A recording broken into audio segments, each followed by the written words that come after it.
Rosa Parks. In 1955, I refused to give my bus seat to a white passenger in Montgomery, Alabama. Can you believe that I was arrested and fined for violating city ordinance?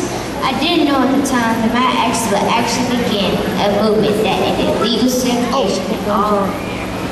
Hello, my name is Thurgood Marshall.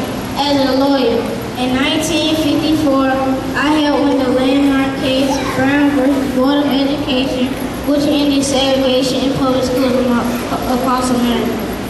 In 1967, I became the first African-American Supreme Court Justice. Together, Thurgood and I have helped pave the way for justice and equality in all our nation. Everyone, please sit back and enjoy our skit called Fulfillment, and you will witness that dreams do come true.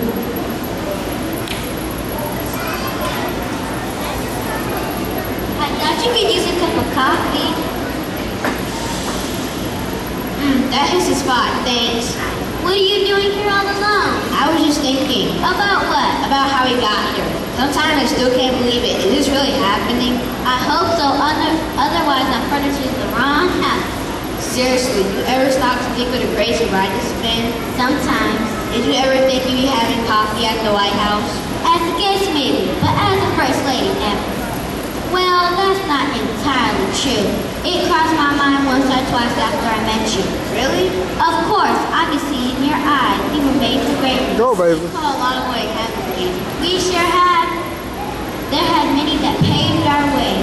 I was thinking earlier about Martin Luther King Jr. He crossed my mind over the last few years. What do you think he said about all this? I'm not sure. I don't know, but I'm sure he'd be proud. I wish you were here. I wish Coretta was here too. She did so much after her husband's death to carry on his legacy.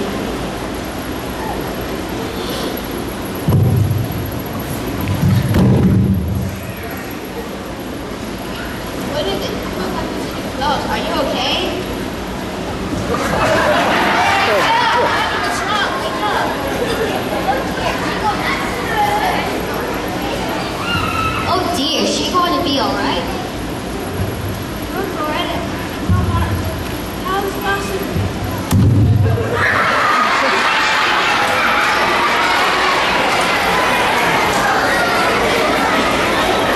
We still know how to make an entrance, don't we, dear? Where exactly have we made an entrance to? I'm not sure, although this place does look familiar. You think they'll be alright? It seems they fainted from the shock. I guess they're not used to seeing ghosts. Is that what we are now? What else would you call us? Temporarily displaced spirits.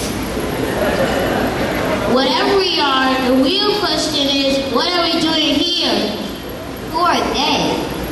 This is an awfully big house. They're probably servants. They're dressed pretty well for servants. It looks like they were having coffee. They could have been waiting on someone else to serve. No, they were drinking out of his house. See? Lipstick on that smudge, I just heard.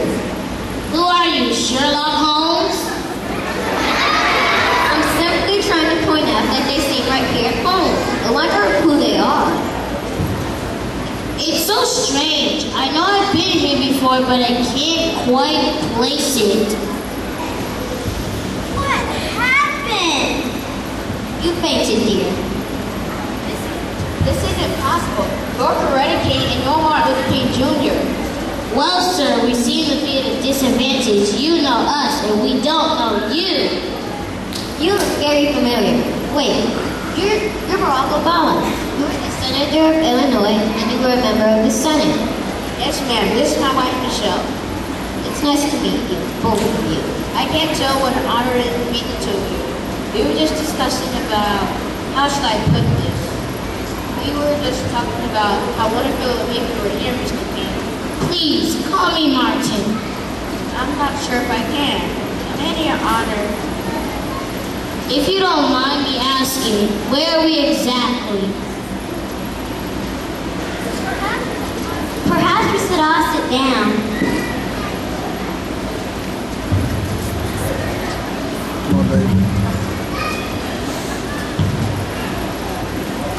You're in our home, sir. at least for the next few years. It's lovely.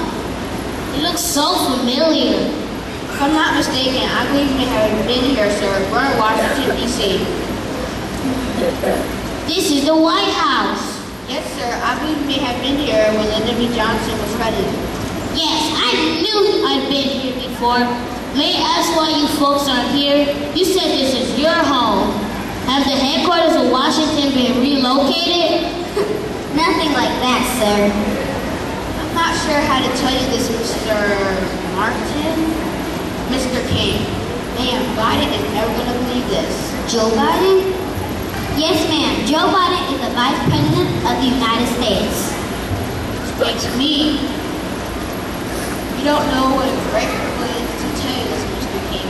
You have often recognized to what I'm about to say. I serve as Barack Obama, 44th President of the United States. Is it true, son? Are you telling me the truth? Yes, sir. I am the President of the United States.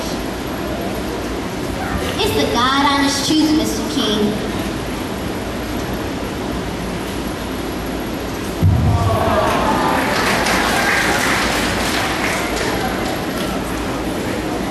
Hallelujah. Glory be to God. I live to see much change in this country. I don't think that the people of this nation would willingly accept an African-American president. I knew they had within this up. I knew the country could unite. Tell me, how long have I been gone? Over 44 years, Mr. King. It's the year 2012. So much change in so little time. I want to know everything. How did you get here? Mostly because of your efforts, sir. You revolutionized this country. The IRG speech you gave during the March of Washington not only electrified the lives of millions of people, but it also changed the whole course of this nation. After segregation did end, African Americans were given full rights to vote. The 1968 sanitation strike in Memphis reached a settlement that included union recognition and wage increase for African Americans.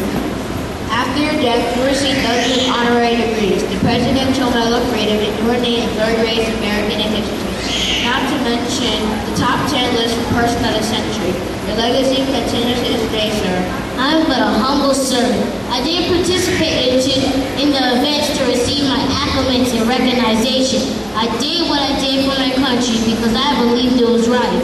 Whether you like it or not, you are an important historical figure. Without you, none of this would have been possible. After your passing, your wife continued the work you began.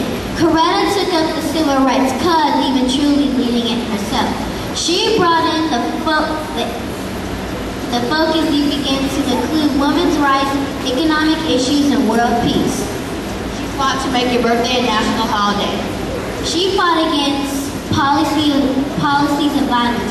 She founded the Committee for a Sane Nuclear Policy, or what is now called Peace Action. We're to establish the King Center to preserve the work we began. You did all that? All I did, you once said injustice anywhere is a threat to justice ever. All I did was appeal to everyone who believed in your dream as I did. You see, sir, without the two of you, we wouldn't be here today. I had a dream. Yes, you did. A noble dream. You, young man, are the fulfillment of that dream. And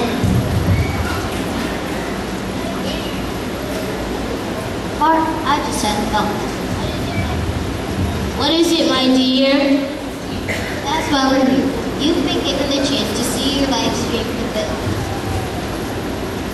As I am, thank you, both.